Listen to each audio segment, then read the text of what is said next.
Good morning. Today is March 25th, 2008. We are at the Air and Military Museum of the Ozarks in Springfield, Missouri. My name is Warner Bullock, and I have helping on the camera today John Aldridge. We are pleased to have Rowena Watkins with us this morning. Good morning, Rowena.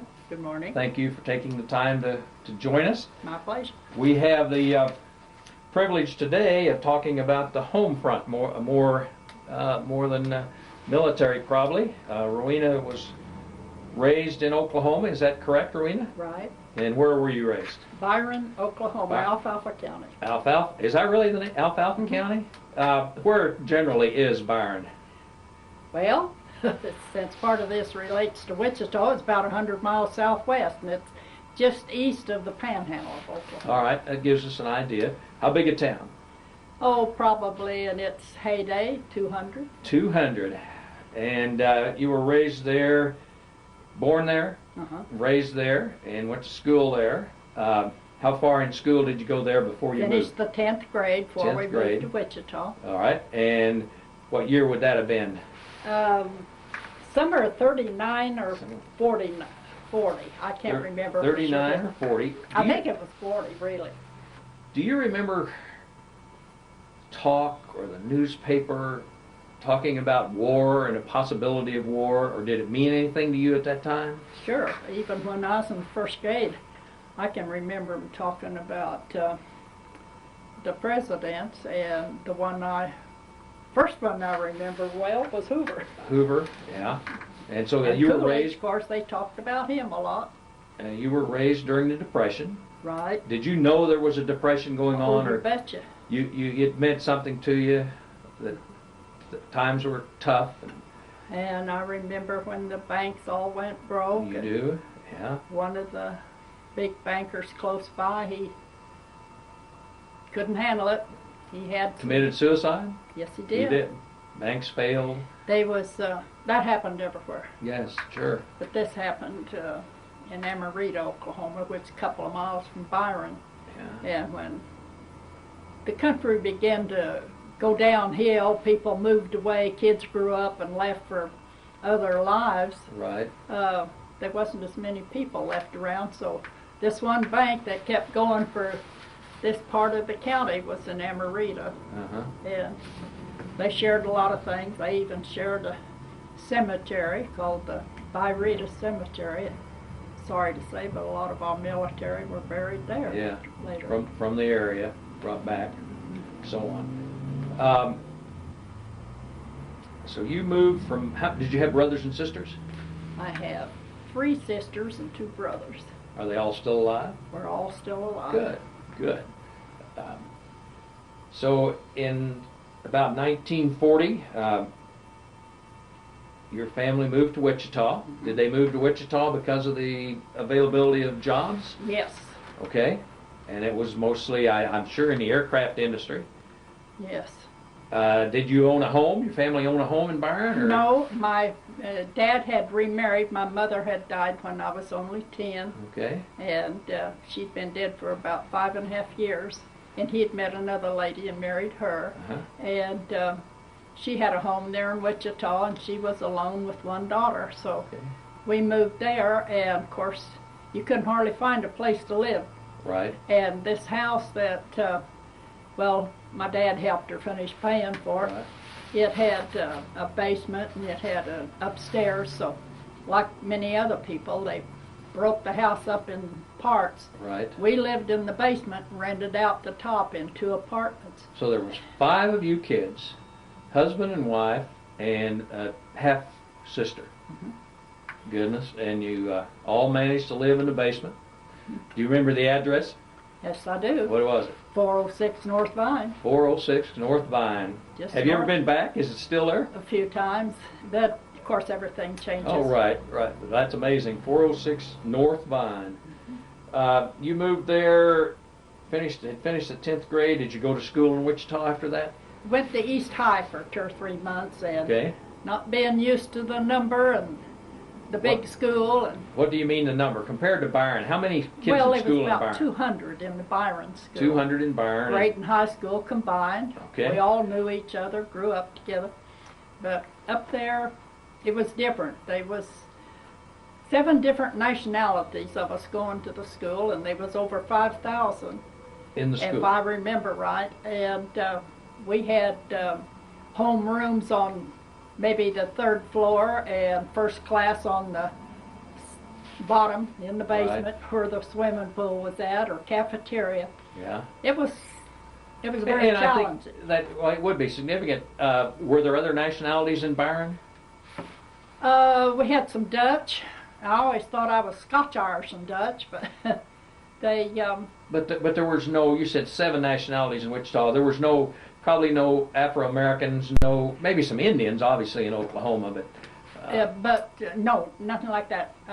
I had never seen an African American. Right. I'd heard of them, and How did your brothers and sisters adjust? well, I had one sister older than me, and Okay. the rest of them were younger. And they just kind of followed each other.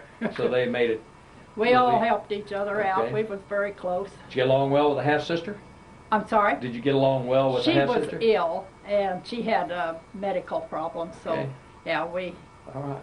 as So you much rented as the we upstairs. could. You rented the upstairs out to people involved in the war effort, military. Yes. And Some there of them were working in the aircraft, and some of them were waiting to be called, and some of them were going to pilot schools. Okay. They're in Wichita. Uh-huh.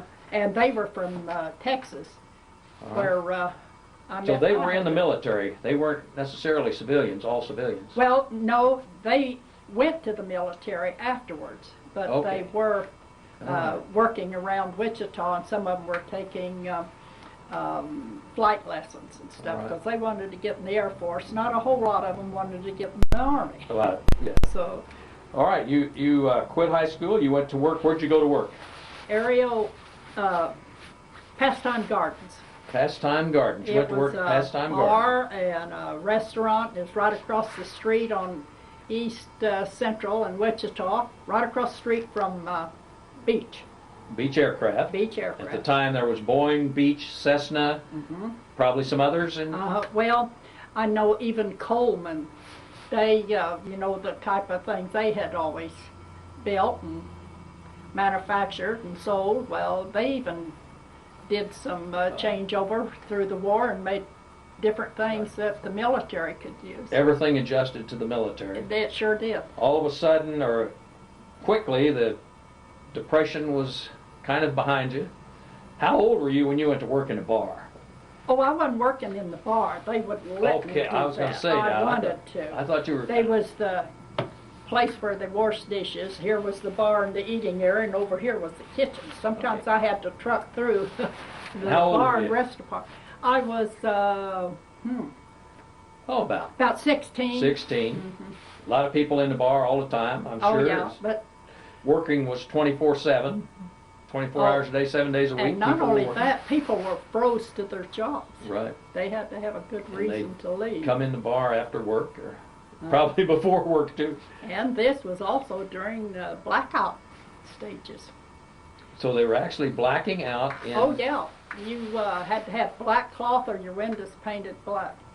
even in the middle of the country. I'll be This was darned. in Wichita. Yeah, All of of it. course. And for some reason, I don't understand it. I always thought we had the biggest and the best airplane. But I think the reason we had the blackouts there, they was afraid of getting bombed with aircraft. Did it ever enter your mind that it might happen? I didn't know. Didn't really understand it all. Back at that time, I worked. Wherever I worked, I tried to do a good job. Right. But I didn't sit and listen to the news all the time like Right. the older people did and like Right. I do today. Sure. And, So, how long did you work in the bar? well, don't call it a bar. All right, in the restaurant. Sorry, in the Yeah. restaurant. About 9 months, and then I 9 went months. to work in a hospital. You went to work in the hospital. Do you remember the name of it? Sure, Wesley. Wesley. Probably still there, isn't it? Oh, yes. Yeah, yeah. And how long did you work in the hospital? I don't know. I can't remember for sure, but it's somewhere around 11 months or something. Okay, they didn't. I never got fired from a job. I was always looking for a better one. Sure. And I never wanted to leave unless they wanted me back. Was there much restriction on age in those days? There was and had been, but at this time, like my younger sister, she wasn't 18. She's about 2.5, 3 years younger than me, and she wanted to work in aerial parts too. And now at different places in town, they would let them work somewhere else. As long as their parent would sign it, they could work, and they could train to work in factories or whatever before they were 16. Oh my. And then when they were 16, they could. So you worked at a hospital. At some point you went to work at Aerial Parts. Yes, that was in 43. That was after working at Wesley. Okay. Well, that's totally different, working from a hospital environment to going from hospital environment to... I worked in the diet kitchens. In the diet kitchens. I'd be on different floors. Sometimes I'd get to serve the doctors and the interns, and the rest of the time I fixed trays for patients that had to have soft diet. Was there military people in the hospital, or was it strictly all civilian? No, we had, in Wichita, we had a big veterans hospital. Veterans hospital, so that... It's still, okay.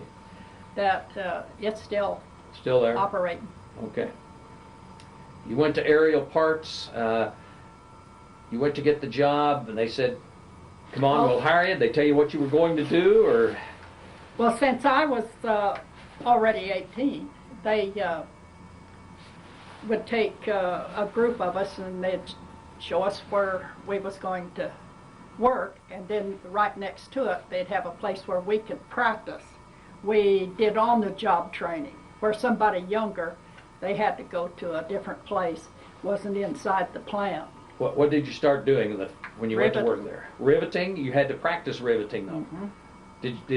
I'm sure before you went to work there you knew what a rivet was, but you probably didn't have any idea. I had no idea how it worked. Right. How many people were there at the time in training? Oh, I have no idea. Half a dozen, as fast as they, yes, 20 or half a dozen? Okay. And they had an instructor. Was the instructor a man or a woman? Both. Both, instructing you on how to rivet. Take breaks, and they were very flexible. They didn't just learn to train in one job. They learned a number of them. All right. So. How big a factory was it Aerial Parts, how big a plant? Oh my goodness, I couldn't tell you in square feet. But I mean, was there 100 people working there, or 500? Oh, there's several hundred. Several hundred? Oh yeah. And they worked 7 days a week, 24 hours a day. They were a lot of them worked 12-hour shifts. Yeah. They were a subcontractor for one of the airplanes. Did you, when you started working and doing the riveting, what part of the aircraft were you? Stabilizer. Stabilizer. It was shaped like this, come down across the bottom. Okay. Now. Do you remember what airplane it was for? Nope. Nope. Had no idea, but of course it wasn't jets. Right. So it was some... Because sometimes if I wasn't working on stabilizer, they'd have some of us working on cowling, and that was the round part that went around the motors. Okay. And in some of those, they were so big around that we'd actually could lay down and we used an extension bit, might be that long. We'd have to drill holes. They had another little tool called a cleco. Cleco. And then they had a pair of pliers that was spring loaded. And whenever you drill a hole, it was usually to fasten two pieces, what they call skin, which was the metal. Right. And these spring-loaded pliers, you put this cleco through there, and it would enlarge as it goes through. As you released it, and it'd hold them from slipping. Okay. So. How many thousands, millions did you do? Oh, I have you no had idea. No idea. Okay, you were. You were not Rosie the Riveter, but you were Rowena the Riveter, right? Well, I was one of hundreds. There was hundreds of Rosies all over the country. Which is a significant part of why we were able to do as well as we did, because the ladies stepped up. Okay, you're riveting. Did you consistently work on cowlings for a while and then on stabilizers? Mostly stabilizers. Just whenever, see, we had a rack over here, and we had a jig here where we set our part that was working on, which was a stabilizer. And at one point, somebody I could draw and kind of show you, but this stabilizer, they'd have them over here on a skid or a kind of a rack, Yeah. and we could actually pick them up like this, you know. We could pick a hold of, they had ribs in it. Okay. And each one of these ribs in it was about that tall, had holes in it. Uh-huh.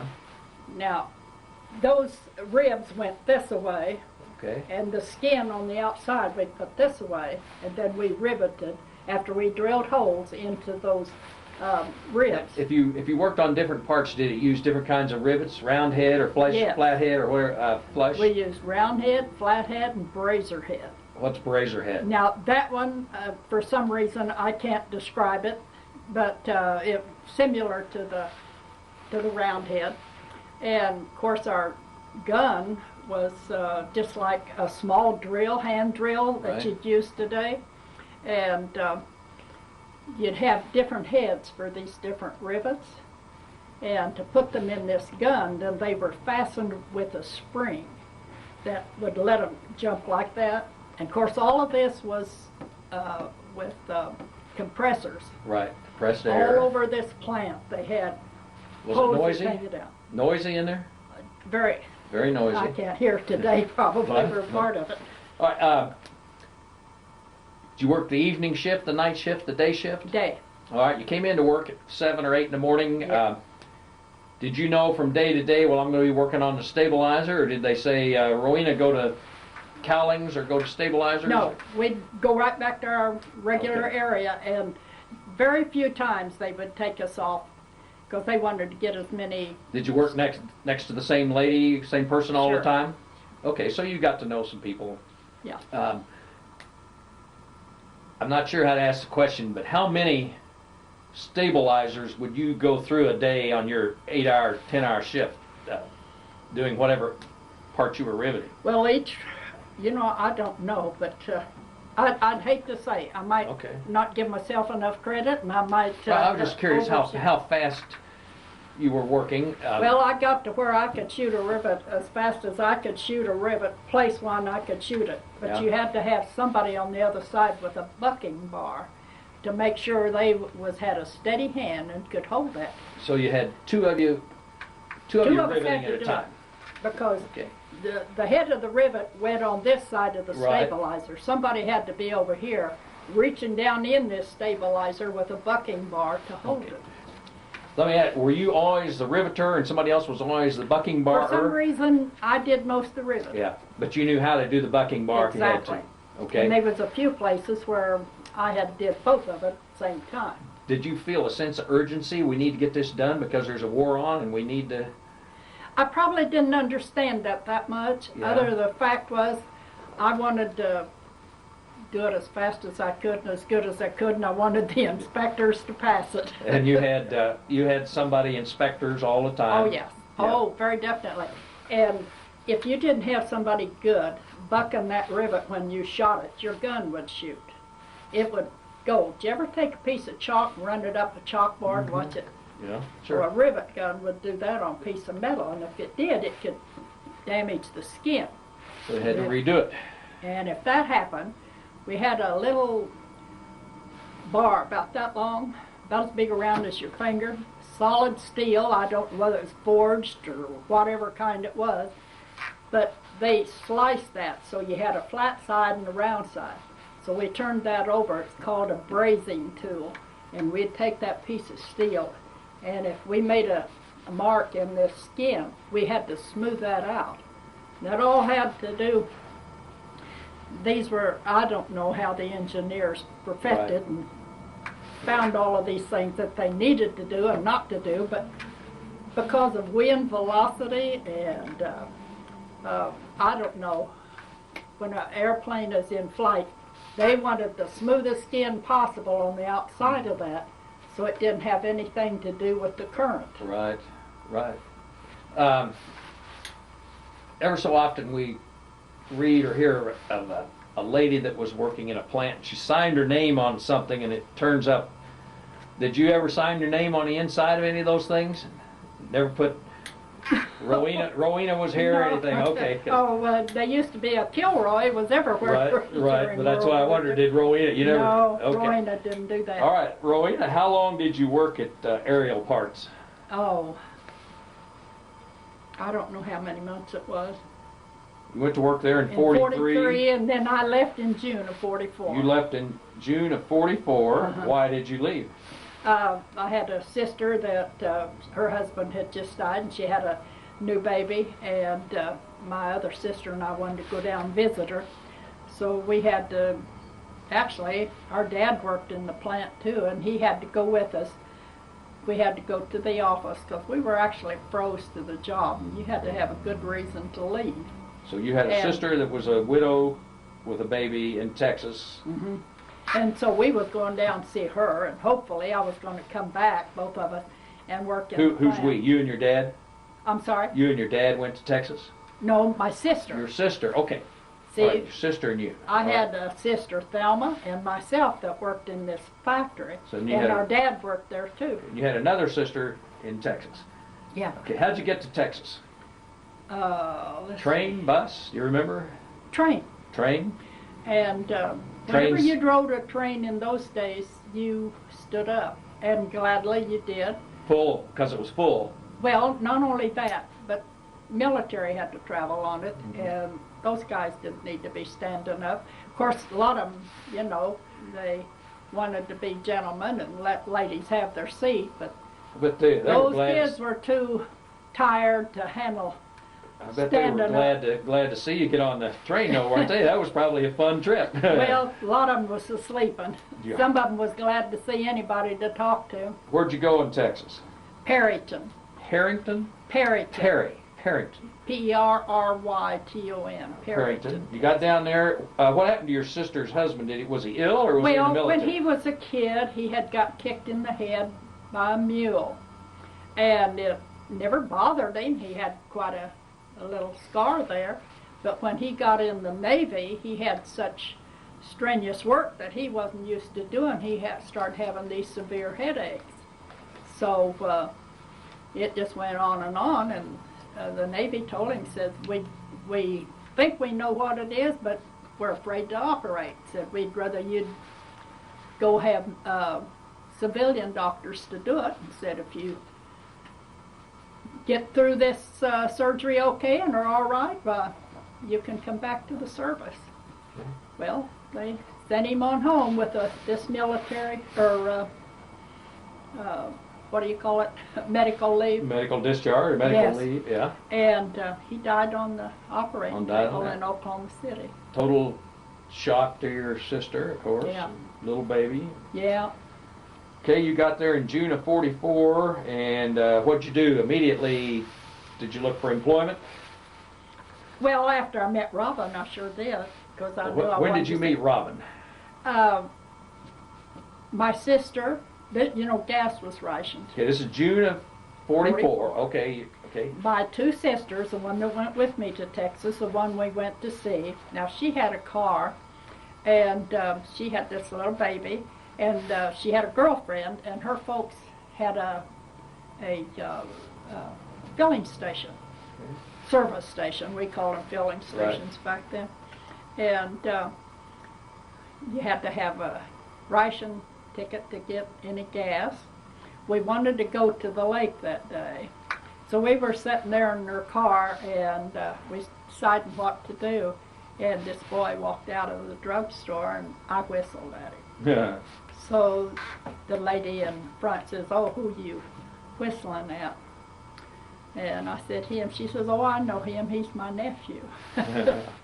So anyway, that's how I met Robin All right. What was his last name? Watkins. Watkins, which is obviously your. Okay. You met Robin, and with full intent of meeting him, you met him, and what was he doing? He was coming out of the drugstore with an I ice mean, cream cone. Was he still in school, or was Oh, he had just graduated. Just This graduated. was in June. He had graduated just Okay. a few weeks before. He was working in a grocery store. All right.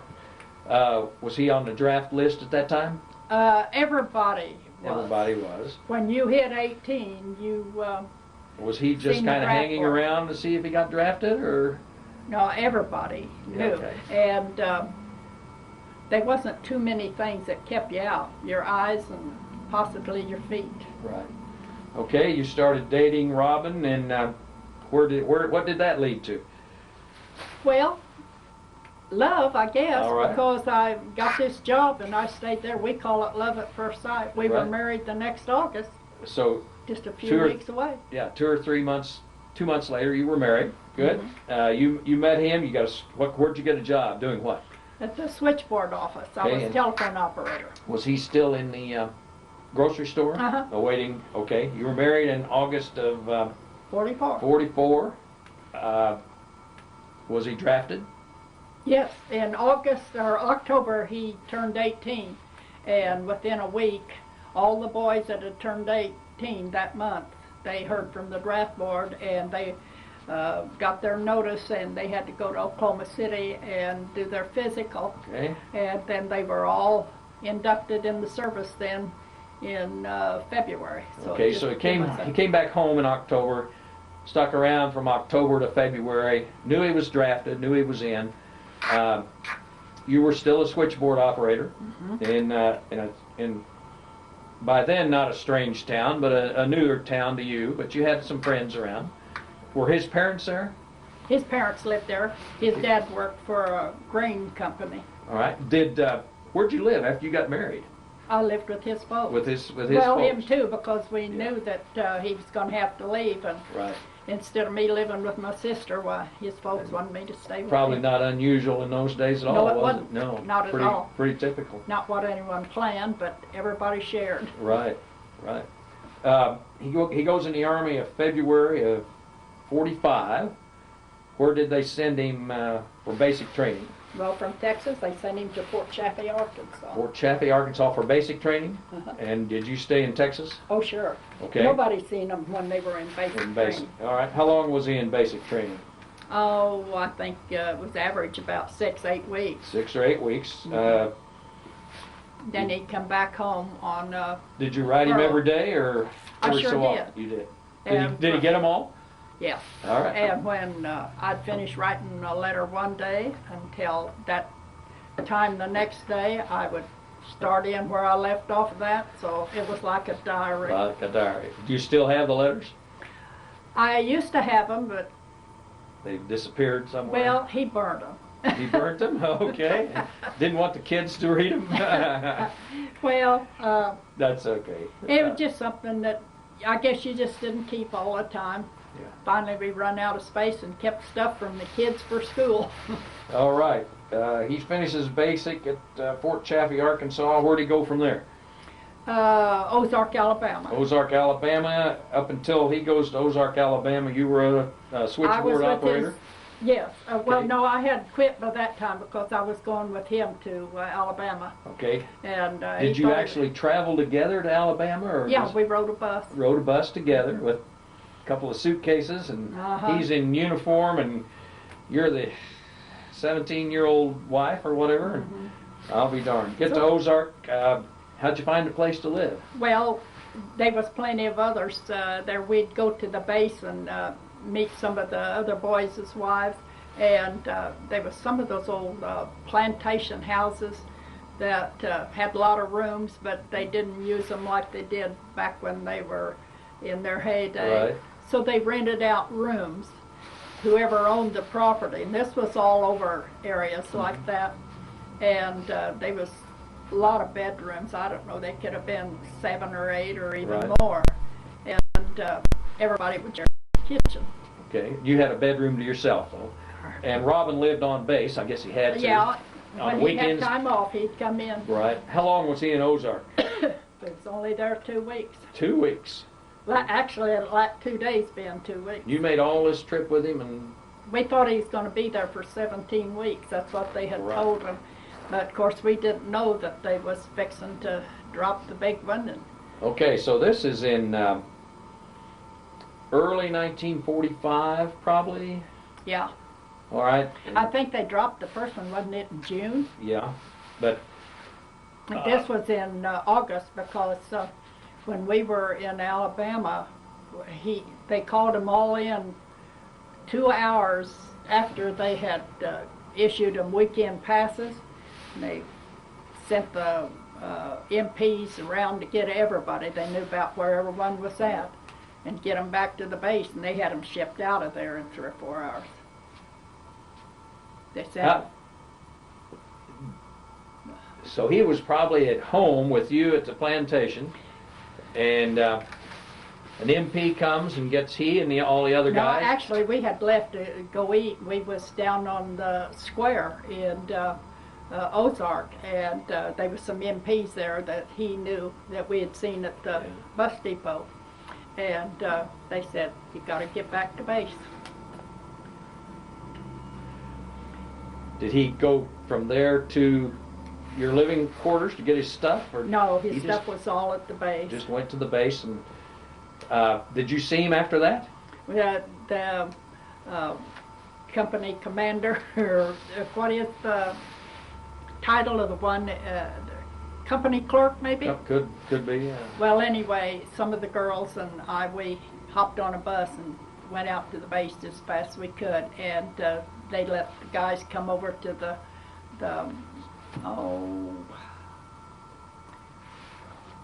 I can't think what they called it. I don't know, but there was a place where you could meet. Their little rest area where they could go in and get them a snack or something to drink. All right, so you met him there. He said, honey, I'm going somewhere, and that's where we said goodbye. Pack up your bags and get back on a bus. Of course, is that right? It took me a while to get back to Texas because all of the... So all of a sudden, in one day, you're by yourself. You have to go back to the plantation. All the way back to Texas. Get your stuff put together, 2 or 3 suitcases or whatever you had. Get to the bus station. Figure out how to get to Texas. You remember what you felt then? Sure. Just like a few other thousands and thousands of people did when the ones they loved had to leave. And my husband is going to war. Yeah. Right. We were... Terrible feeling, and all of you, at least the ladies at the plantation had something. Well, the plantation had something in common and would tie you together. How many days did it take you to get ready and get back down to the bus station and head back to Texas? Well, it wasn't that it took me so long or I had so much to pack. It was I didn't have the money. Okay, tell us about that. Well, I ended up at the Red Cross, and I went to ask them if they'd give me enough money to get a ticket back to Texas. Because it was several days before we got paid. Right. So before you got paid, who was? Well, were you working or government paid? No, I hadn't been there long enough to find a job yet. So it was military paid. Military, and that wasn't very big. Right, and Robin had that designated for you. And what little bit he had, he took enough with him. Right. He knew they'd feed him, but you still had to have a little bit on it. So, nobody had hardly any money back then. Right. And you were all the same, and it was pretty common. It was. Pretty normal. Exactly. Normal, yeah. We were all alike and in the same boat. You got your 2 or 3 suitcases, and did the Red Cross give you the money? They did, and I was kind of disappointed in them. It took me, I don't know, about 3 or 4 weeks to get them paid back, and they done me something pathetic. And all the time I worked, I donated to them. I hate to say that, but... So you got the money from them, you went back to Perrington, Texas, and got it back on your job. Was it a switchboard job? Got right back? No? That one was filled by that time, so I worked in a drugstore then. Okay, and then the Red Cross started coming around to see you to... No, I got it by mail. They wanted to know. Mm-hmm. Just as soon as I could, I paid them. And you paid I don't think I owed them but $25 or something like that. But that was a lot of money then. You could go a long ways on that. Yeah. Did you stand up on the bus all the way from Ozark to Texas? Do you remember? Or did it ended up, I wasn't on a bus, I was on a train. Okay. And I stood up, and where the passenger cars come together, the little hall outside. Right. That's where I stood most of the time. Goodness gracious. What time? Where you get all of the in the summer. Coal dust. Yeah, it was in the summer. So it was at least not cold. It was dirty apparently. But how did you notify somebody in Perrington, I'm coming home? Could you call? Did you call? I sent a telegram. I had enough to send a telegram, so I sent one to my sister, and was going to have her to send me some money, but she couldn't get it to me in time for me to leave because I didn't have enough to live on. Right. So that's when I went to the Red Cross. Were you anxious? Oh yeah. How am I going to My do husband wasn't this? there. I wanted to get back. Yeah, but I mean, there were you anxious? How am I going to get through this? And oh my Oh, gosh. I knew I would because there was too many others there's always somebody worse off than you are. Doing the same thing. Uh-huh. Yeah. You get back to Perrington, go to work in a drugstore. You write your husband every day. Did you know where he was? Did you know where he was going? After he got to Hawaii. Okay, wait a minute. See, he went from Ozark, Alabama to Washington, D.C. or state of? State. I State think of it was Washington. Fort Ord. Fort Ord. And that's where he was embarked from, and he was on a ship then from there to Hawaii. Okay, so you probably got letters from Washington and then nothing for a while because he was going to Hawaii. He wrote you from Hawaii. Did he tell you what he thought he was going to do? Well, they thought they were going to Japan. At that time, The invasion of Japan. Yeah. Okay.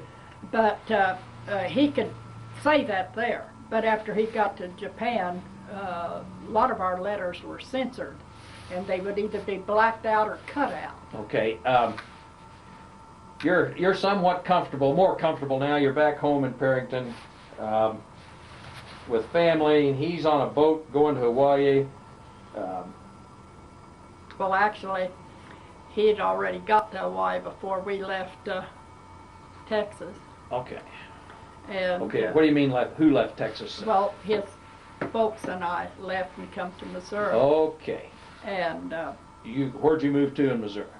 up to Buffalo. Buffalo? Alpha Farm. All right. And why? What was the connection to Missouri? His grandmother Watkins, she Okay. used to be a Bullock, Uh, and she lived over on the other side of Buffalo around Wood Hill. okay. So they're corresponding in letters, and she says, "Come, move up here to Buffalo area." Well, And how did a guy move a family in those days? It was rationing, no gasoline, no cars. Did the whole family and their suitcases get on a train? And oh, I don't know how the others did that had children. I wish sometimes I'd had children earlier, then I'd have had a part of Robin with me while he was gone. right. But we weren't that fortunate, didn't have any until after he was home for a while. Okay. But I mean, how did your dad and who moved from Texas to Buffalo? No, his dad. His dad. Robin's dad and mother Okay. and I. Okay. And All we had right. a I'm little sorry. trailer, a two-wheel trailer, fastened on the back of a 47 Plymouth, Okay. and he pulled that all the way All from the way there. from Texas to. By that time, the gas rationing was off. You could get gasoline. Pretty much. Pretty much. Yeah. Okay. And Robin goes from Hawaii to Japan. Mhm. After the war, the atomic bombs had been dropped. Mhm. Japan surrendered, and he went over there in the occupation. You're in Buffalo, Missouri, where you've never been in your life before, and he's in occupied Japan. He was, he had had enough schooling and some typing, so he was a company clerk while he was there. Did he? And Now you described a minute earlier things were blacked out or cut out. Was he trying to describe to you the conditions in Japan? no, actually, I kind of got ahead of myself there. It wasn't cut out in his. They were blacked out. The cutouts come from other families that was in Europe Okay. and like some of the Pacific Islands. Okay. But his, they were censored, and once in a while there'd be a mark on it Okay. if he'd say too much about what they were Right. doing. But actually they were trying to help rehabilitate people and help them get started again, I Start guess. all over again. Yeah. Yeah.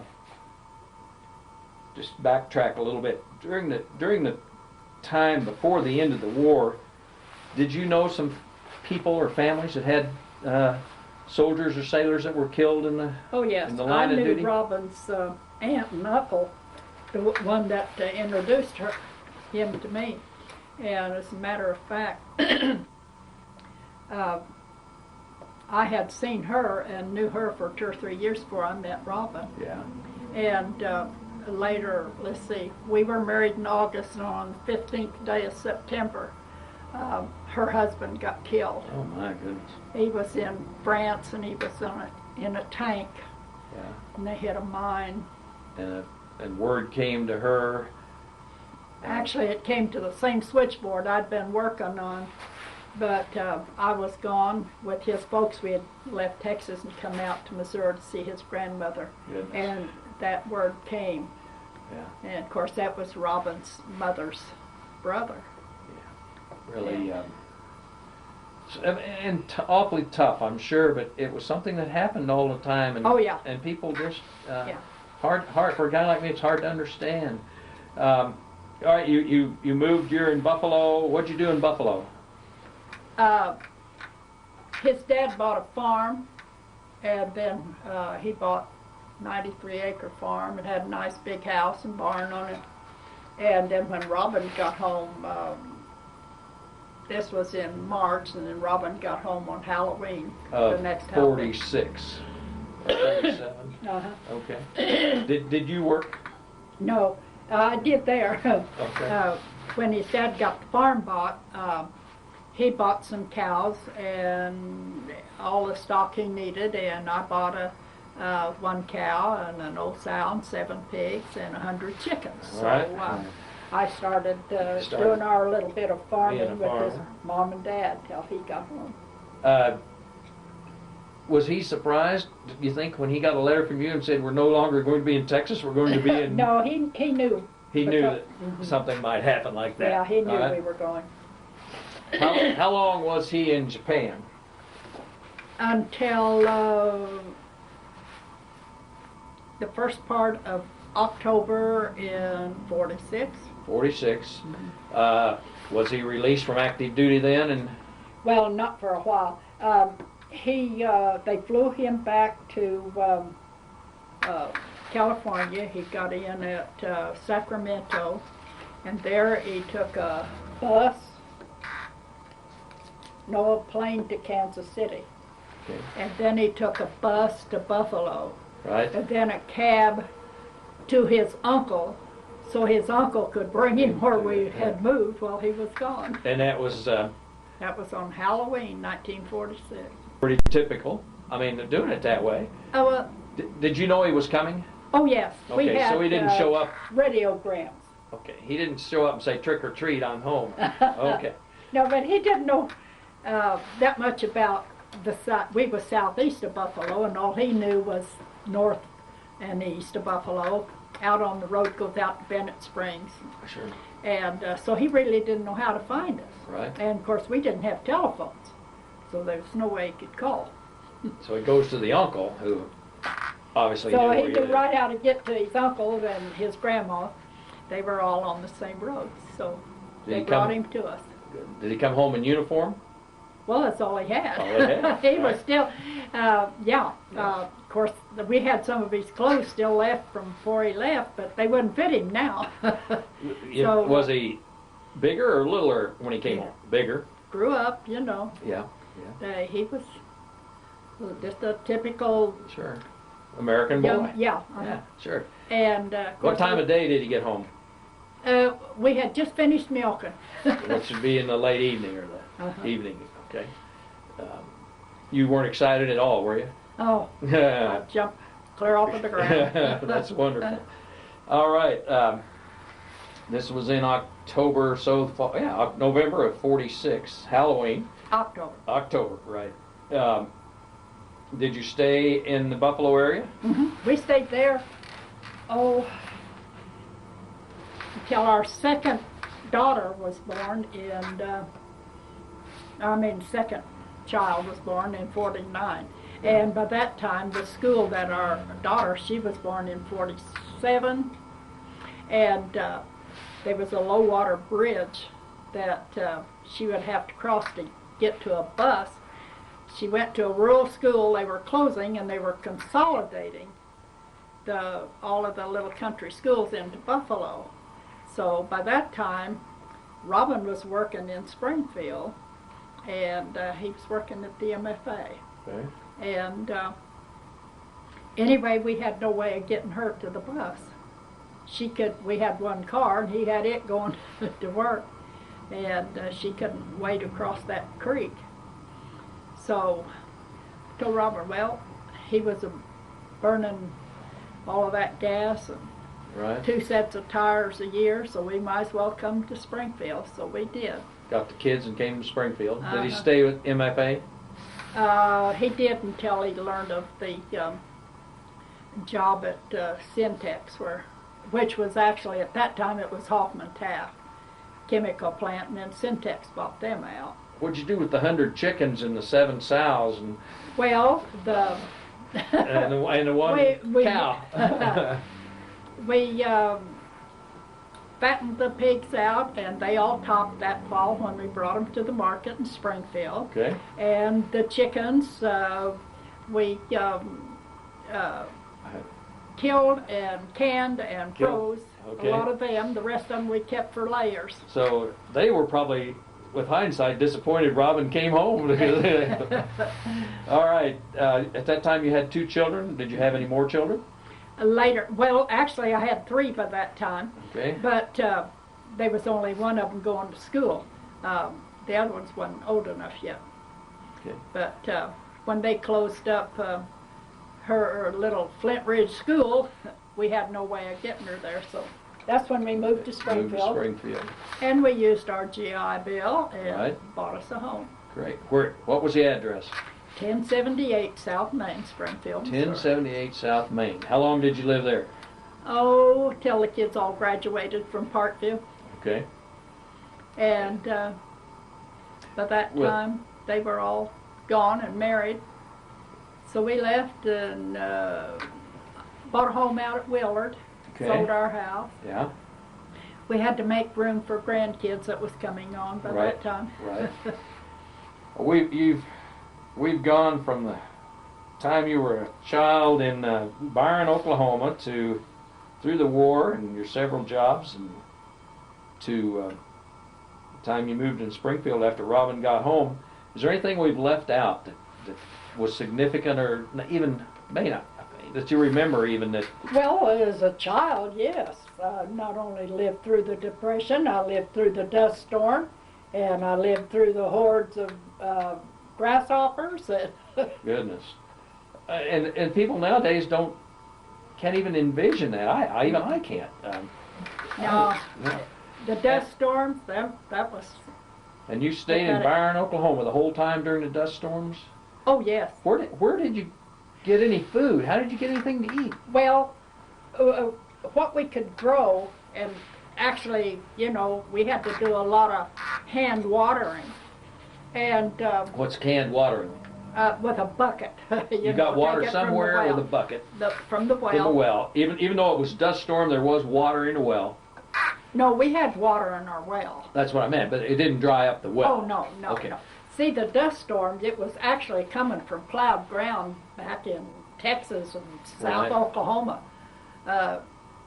That dirt. Okay, blew. so it wasn't coming from your farm especially. It was coming from a long way off, Oh, exactly. blowing the dust in. So you still had ground and you had water that you could. Yeah, I mean, we was in a drought time too, but it not like there was where this dirt was all. It was Okay. old wheat fields and stuff. I guess that was blowing up there. Well, the pictures and stories I've seen, that the dust just got in through everything, through the windows and doors. And Well, it was just like you magnify a thunderstorm, black clouds for the whole area. We wet sheets, we wet towels and stuff and hung over the windows. And you could wash your face half a dozen times a day. That's what I was going to say. Got in your hair and your ears. Ears, nose, Yeah. eyes. And in those days, people didn't bathe every day, and We didn't have running water inside, so we had a water bucket Yeah. and dippers. And everybody drank out of the same dipper. I don't know how we ever survived it. I know, But we didn't have as many germs, I guess, floating around. I But guess. We'd wet a cloth, wring it out, and lay it over the water bucket to keep the dirt dust from out of getting- that. But Yeah. still, you take that off, they would be dirt. Like you had one light bulb here and one over there. You couldn't hardly see across the room. Amazing. And I'm talking daytime. yeah, and getting your clothing and your household goods and chairs and whatever you had and bedding and so on. And there's you and your mom and dad and 5 or 6 kids, and then it was a normal, wasn't it? The normal thing to do. Oh yes, Can you remember when the and the grass. dust Huh? when the dust storm stopped or came to an end? Can you remember? Oh yeah, I mean, it was like, look at the sun. Look what's up there. Goodness. And then were the grasshoppers before or after or during that? After. After that, you get rid of the dust storms, then the grasshoppers come, and they're all over everything. They would strip a vine. They stripped everything. How did we get past that or over it? Or did the grasshoppers eat everything up and there wasn't anything left, so they all died? Or I don't know. It just little by little it began to disappear. Of course, sure there were a lot of them that had died, but I mean you could see a highline pole or a telephone pole. and you Some- walk? Would you crunch on them? Oh well, Crunch, we crunch, all crunch. had outhouses then. Right. You know, we didn't have inside plumbing. Right. And summertime, they'd just hit you on the leg. They'd eat you up almost. They'd hit you. Did they like- bite or just annoying? Scratch. You know, their little old Yeah. clawy feet. They were just hunting something to eat, but Goodness. pathetic. Really? All right. And you mentioned the dust storms and the grasshoppers, and what else was it? Well, did the I- depression. Depression, right? Which, so at least during that time, you had a garden and you could grow. Oh, my some dad stuff. liked gardening. He liked Good. flowers. So you had food and Oh yeah. yeah. Did we're about to run out of time, Rowena? But when in those times, did you have livestock? Oh, we Cows or always had a pigs? cow. Always had a cow, which Cow would give you and some calf. milk and maybe a pigs or. Did you Yeah, have chickens around at that And time? we'd have guineas now and then. Okay. Did you have chickens? Yeah, always had chickens. We had our own eggs. Well, these dust storms would roll in. How did you keep the chickens on the farm? Well, we'd had some relatives and grandparents that still lived in the country, and they still had the granary that would have. We Okay. could get a little bit of grain from them, or Okay. some that we had saved. Yeah. Got through it. Did you have to go to school, walk to school in the dust storm? But not far. Not far. A Okay. couple of blocks. Okay. We were fortunate. We And then were the pretty- school would get infiltrated with dust and. Well, Amazing. it was pretty well over by the time the school season started. Okay. Don't remember going through it in the schoolhouse. This was just all at home in the summer. Rowena, we're about out of time. Want to thank you for giving us your time and filling us in. Well, I didn't rivet a whole lot, but I talked a whole lot. No, but we don't get very many chances to talk about what we would call the home front and what people did. Okay. Wasn't especially looking for Rosie the River. As you know, we've got a display up there, home front display, and it's been interesting. And thank you so much. Everybody contributed. I just wish you could get, there is a few people older than me, not many, but if we don't tell people about these things we know, they're not going to see it all in a book. No, and even don't understand it. No, well, it's certainly been a pleasure, and thank you for your time, and Welcome. thank you for all you did for our country through the home front. Thank you, Rowena. You're welcome. Thank you.